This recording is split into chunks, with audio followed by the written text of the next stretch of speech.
आपण सगळे रोजच्या बोलण्यात कितीतरी मराठी म्हणी वापरतो. अति तिथे माती, थेंबे थेंबे तळे साचे, काखेत कळसा गावाला वळसा.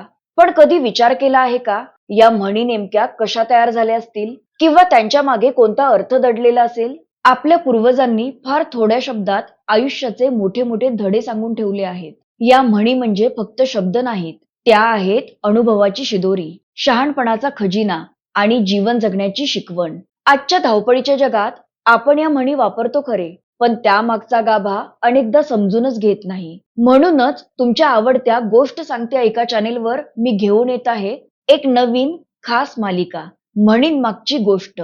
या मालिकेतल्या प्रत्येक भागात आपण एक मराठी म्हण घेऊ आणि त्या म्हणीचा अर्थ समजावून सांगणारी एक सुंदर, रंजक आणि बोधप्रद गोष्ट ऐकू.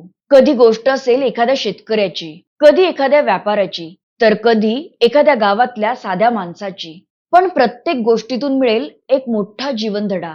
जसे करावे तसे भरावे शिकवेल कर्माचे महत्व, दुधाने तोंड पोळले शिकवेल सावधपणा आणि शेरास सव्वाशेर शिकवेल नम्रता. तर तयार आहात ना म्हणीन मागची गोष्ट ऐकायला? लवकरच भेटूया पहिल्या म्हणीसोबत. तोपर्यंत ऐकत रहा गोष्ट सांगते ऐका.